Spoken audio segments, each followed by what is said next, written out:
honest. That was a much more controlled and relaxed gameplay, and it works out better, if anything. Moral bozmuyoruz chat. Who, as we saw, have that slow attacking side. They like to self-base. They like to play a very, very relaxed game. And that's led them to a position where time and time again, when G2 were playing them previously, they would get aggressive and they'd run right into 2 or 3 players. Just like David P did on a long, or a short, excuse me.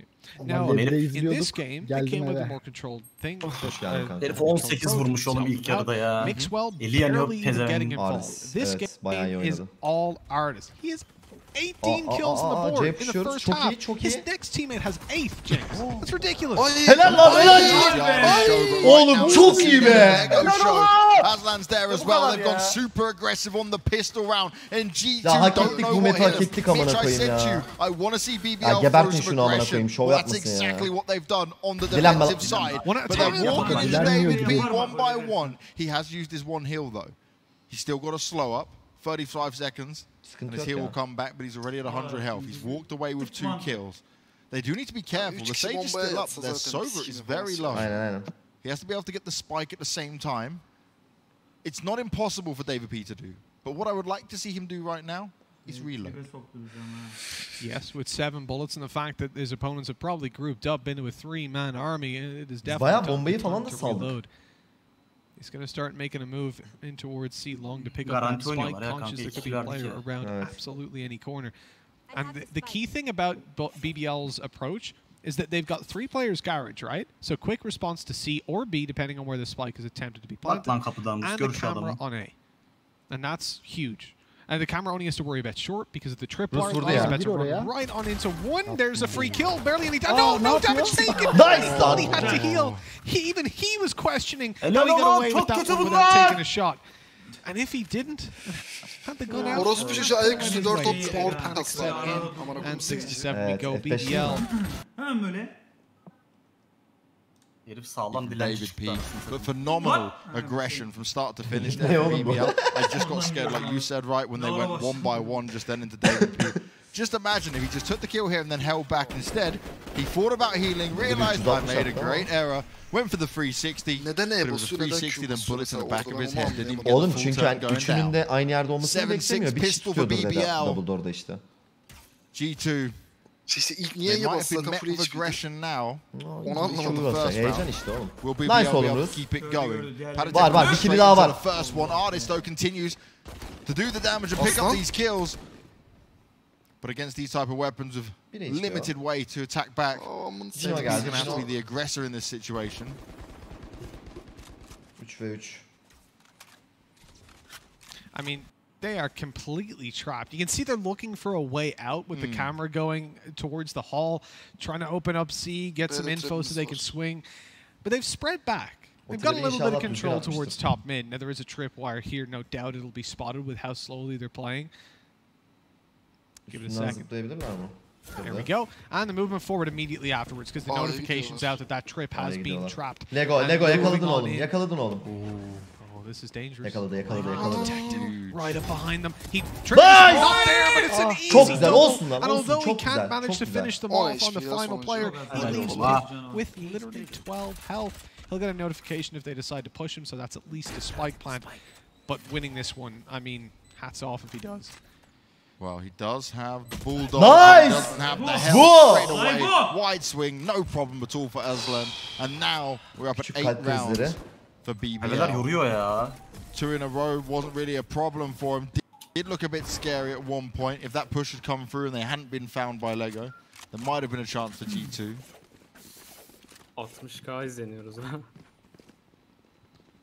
So smart here as well. Look, he hears the footsteps, doesn't go too fast, instantly finds the spike carrier. If anyone else had the spike carrier, they would have had more of a chance. The fact they knew they had to turn around, you're just basically looking at him at that point. Yeah, that was quite unfortunate. For BBL, they're over the moon. Sami. And with an 8-6 scoreline, look, it's a good start. It's what they definitely needed. We talked about the game that they had previously, and things obviously didn't go according to plan in that one, despite a decent start to the first half. This is where things need to take a turn for the better. BBL were decent on defending rounds last time. I think the 4-4 of the bye rounds went their way. And as we enter that would bring them to 12. Girdik mi lan, ne oldu? Ha, onlar B'ye And I think giriyor. it's Tamam, definitely retake arguable they're bekliyoruz. playing a much better game now.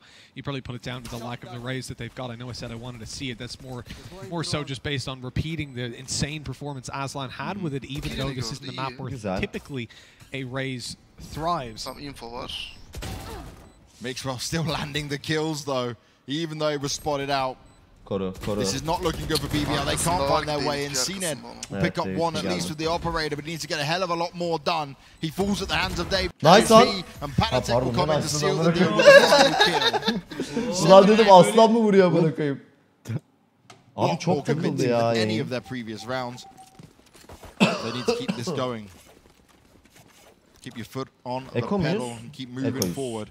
Arlish is just really far up there, way above anyone else. Mixwell, the thing is, right, how many times do we see look back games from G2? And Mixwell has these games where he's just not hitting shots. But then what always happens, and this is the scary part, even if they lose or win, he just comes back and he's like, oh, okay, different Mixwell's here now. That and the fact that G2 have the depth that they can turn around to literally any player on this roster and say, I'm not fragging you, and that's no problem. That works out. Grup maçları as well, when you're investing that much onto an operator, you want him to deliver. That's the thing. It's not as costly with the way this economy works. So what you would be used to if you watch Counter-Strike, you'll be thinking, okay, well, operator, that's a really expensive weapon, but it's not as strenuous because it's a little more forgiving here in Valorant. Okay, sıkıntı yok. Ooh, this could be very dangerous if anyone had a win towards A. That's a triple stack with a shorty, I think a judge, and a sheriff. You'll be shredded if you walk into that. Look at these. Şu an infoyu aldı. Took it for free. Cypher. Look, when you've got weapons like that, C is your bomb site. You go into B, there's 50-50 angles. There's lots of close range angles you've got to take and block off for retakes. You go towards A, same thing. That's pretty sick from David P, just shredding. But when you go to C, that's where you've got range. And up against pistols, range is what you want. There's 150-50. Once you get onto the site, you're secure. They even use the Omen TP to get over there, negating the 50-50 angle. Everything about that. Nazar boncuğu olsun. 8-8. Çino da ninja denedi ya. Risk really. Ne yaptı lan? Ulti mi açtı Oh, o? when did CNET round'un başında açmıştı. That's depressing. Maybe he thought he might have had a way in because they were going very aggressive down C-Long, but tried to get close enough to try and maybe get a sneak defuse in. Wasn't going to be possible. Önemli round. This time around. Evet, bu bayağı önemli round. 8-8 though, it's all Kırılma even. roundu. This is where G2 are going to look to really Bunu step up. yenilemeyiz. Bu roundu kesinlikle almamız so one lazım. thing I don't like about the Jet ult is when you pop it, if you miss a sound cue and we're not watching the player, you're not going to notice it. Because see, like here it's already activated, but it remains yellow.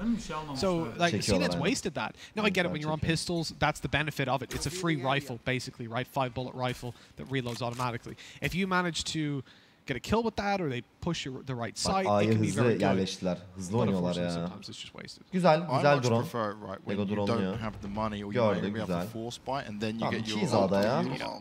or it's a clutch play or something like that you want to go for, you know, when you don't have the extra ammo, you want to reload. They snuck all the way in there. Omon fear'ına We'll have a dikkat little etse bit of yeter şu an information to ya. play off.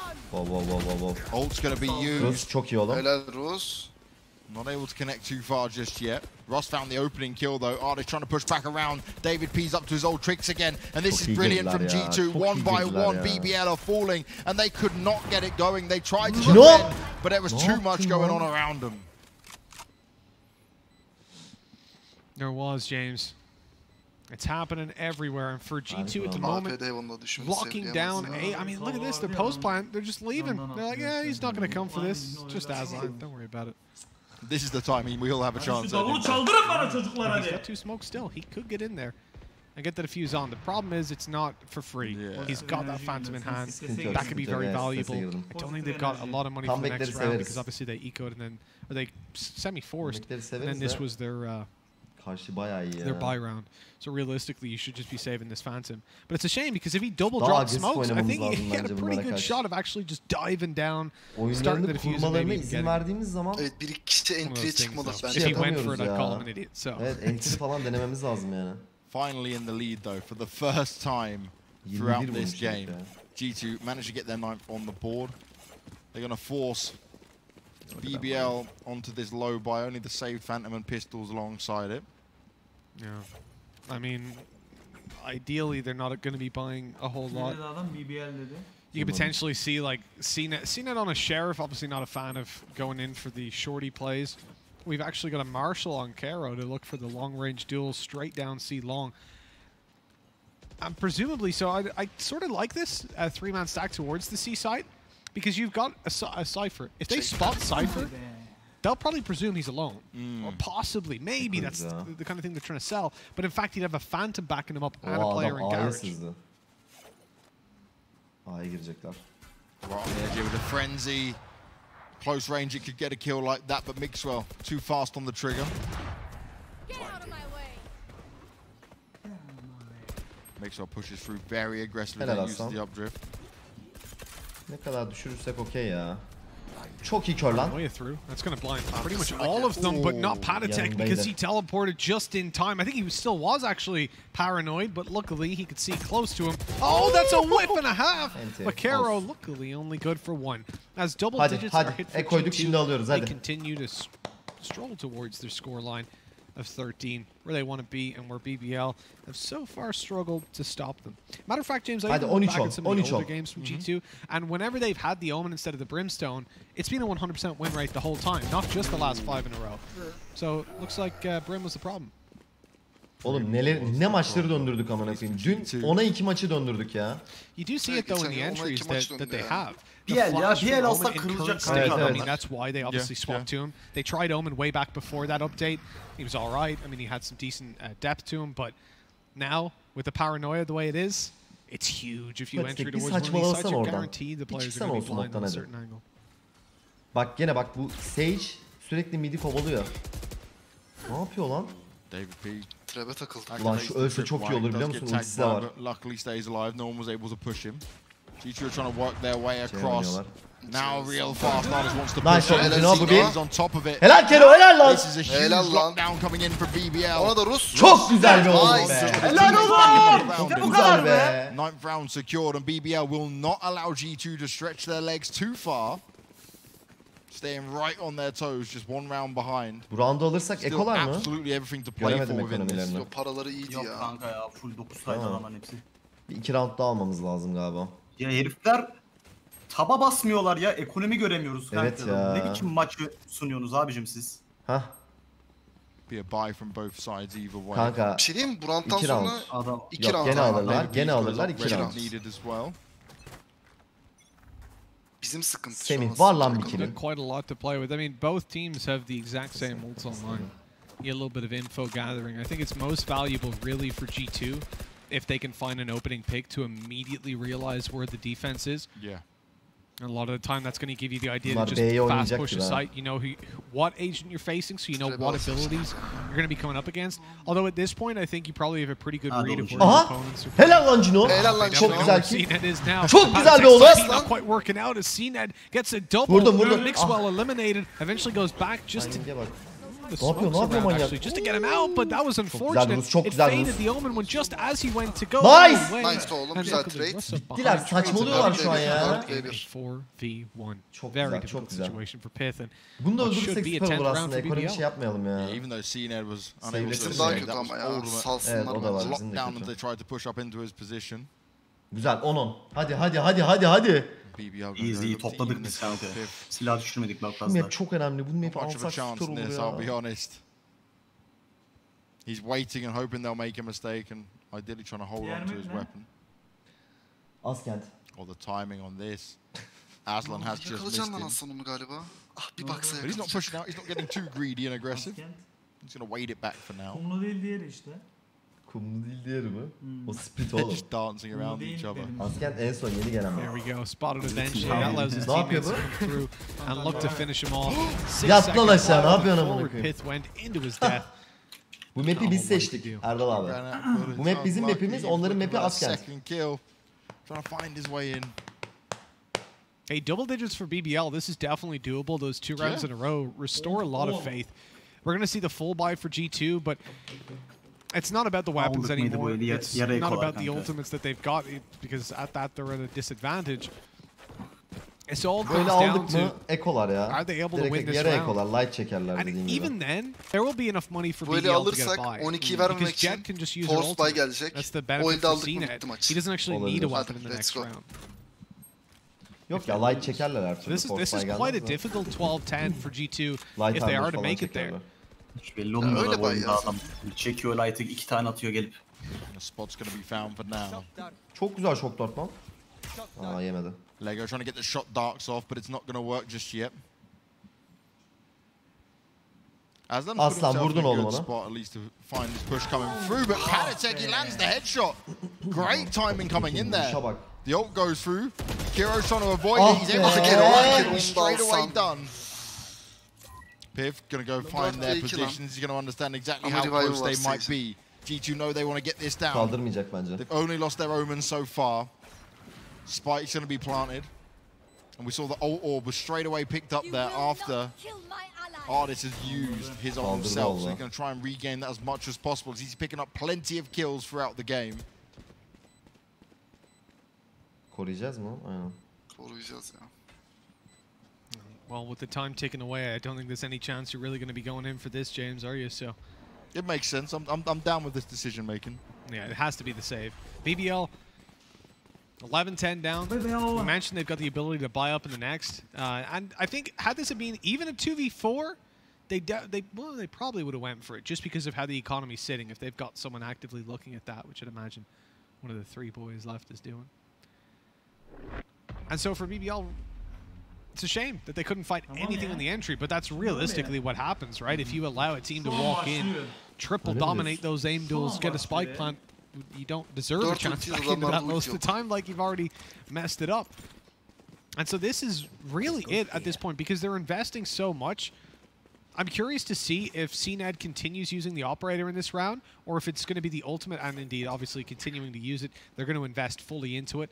He can still use the ult as well as a backup, but I'd imagine, again, best to save it for the next round when one of your players isn't going to be able to buy, so at least then you can be selfless. Be a good teammate. Already the spam at the doors non-stop here from G2. Want to see if they can tag anyone up or at least keep them at bay. Ya Cino. Pushlayıp vurmadı mı ya? Bir tane kill almadı mı? Just hoping that maybe someone from BBL might overextend. Çünkü midi çok boş bırakıyorlar. Hiç pushlamadık midden mesela. Super cautious. Piff just ensuring no one snuck through that window. Pretty split up right now from the side of G2 though. Gidecek misin? Şu an bit closer. Arada oyun tıkandığında Cined'i salmak lazım kanka bir yerlerden. İşte onu diyorum ben de. Mesela midden hiç pushlamadık ya kanka. Salsak Cined'i. Not been able to capitalize on just hitting one spot and finding out the secret to success yet. Böyle hep kritik roundlarda Cino farkını koyuyor işte. Oynatmak lazım Cino'yu. Aa dediğin oldu lan. Well, that's why you see so much versatility, right? They're just swapping it up again and again. Evet. Avrupa Birliği yaptılar bayrağı. Moving in for just a straight up A hit, and En this is the right mantıklısı. call. You only got one agent here. No, sorry, you've got the two. İkiyiz lan orada. Buradan Bahadır Güven'e afiyet olsun efendim. Missing the shots. Dash in by Jet, but they don't know about Aslan. It was good to get one, a second on the spray, but took a little too long to take down Vixwell. And so the trade was there from David P. The old pop by CNED, but before he can even throw a knife, he's taken down. The trade's back by Rus. This keeps them alive. It keeps them in a position where they can get it done. Surely not going to expect David P to already be up on top of the wall. Alttan git, alttan git. Kero yardım et oğlum. Kaldır oynayın, kaldırın oynayın. Being spotted. And this is just delaying, just running that clock down from G2. They've got the time to play with. Yo, the res is possible. Russ is going to go for it, bait them out into the open, looking for the fight. They don't fight on us. Smart, real smart, and straight away Sonic goes back down. Hadi oğlum. It's all on Panatek. Kapat. He's right on the edge of it. Yapma, yapma. Huge! Second kill comes in. He saves the day for his team. That is a round that should have never been Panatek. Absolute boss mode decision. BBL had it in their grasp, used the revive. Bu nasıl şanssızlık Keşke erken bassaydı lan. This is disgusting. So first of all, Jet's ult again just cancels Kapatın out diye that herhalde şey yaptı ya. the timing for Panatek going forward. They try to wall him off, just a little too shallow. Artık uzaktan basamıyorum kill. Oh my, and it looks like Russ was confused as to where he could be because he was going into defuse. Var paramız var ya. I think what Russ thought was that obviously if he got the first kill because the spike's down, he'll just back away, not stay there. Yeah. But he just sat there. He was willing to wait. Come into my playground, he said. Yavaş amına koyayım, yavaş.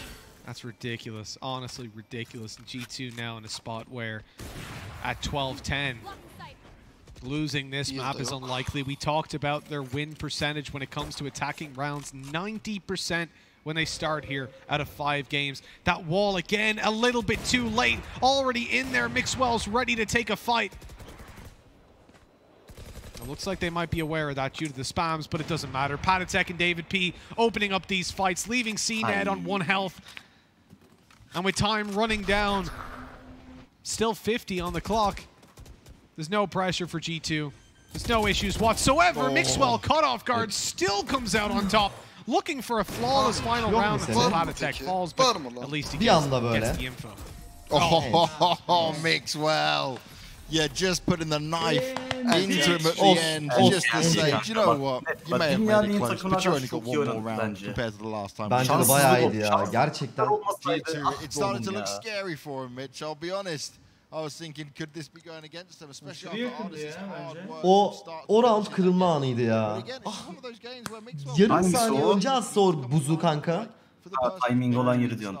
Yarım saniye önce atsa çözdük, aldık roundu ya. 11-11 oldu. Yeah, well that's the thing, right? Look, he's down there bottom fragging the server. Olsun. Şimdi 1-0 onlar önde. İkinci maç Askent.